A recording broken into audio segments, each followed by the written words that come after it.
when it comes to biohacking, for me personally, I always say that fundamentals first, fancy stuff second. So if you're building the house on on a porous foundation, then anything that if a few things go wrong, so you're stressed, you're deprived of sleep, you didn't eat well, everything, your whole house falls over because you don't have the strong foundation that you built that on.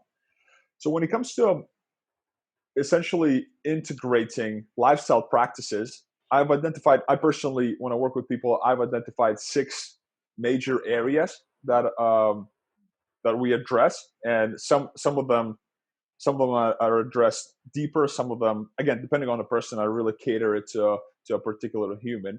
But it's sleep, stress management, nutrition, movement, environment, and mindset. So those six, with again, I don't know how deep we should get into each one of them, but yeah, let's take it any direction, really. Yeah, well, I'd love to know first, which one of those six do you see as a common correlation in the popular, which is the one that's always overlooked or not really focused on? That if people did just do a little finger on it, it would probably help them a lot. Definitely sleep. I mean, we spend close to one third of our lives in bed, so might as well make it count, right? And a lot Exactly. of us just kind of take sleep as something that we simply do, and it's something that simply happens. Even though, in order to get quality sleep, as in everything else in the world, quantity is not as important as quality. Actually, I have a little thing on my wrist right now, which I'm gonna tell you about as well. It's a cool concept. I've been hacking my sleep for a while. I mean, I tracked it with Oura Ring, and minimizing minimizing the amount spent in bed and maximizing the quality. That's Yeah. essentially the goal. If you add a few hours to your productive daily output, that's amazing. So one of the things when it comes to sleep is temperature and light. Those are two simple things that any single person could do. Just keeping your room temperature between 17 and 21 degrees Celsius. That would be between 60 and 70 degrees Fahrenheit.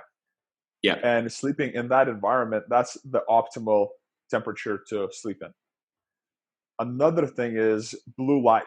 Blue light is probably one of the most overlooked things. Blue light that we get from our phone, from LED lights, from fluorescent lights all around us, that actually disrupts our sleep patterns. That throws our hormonal balance off.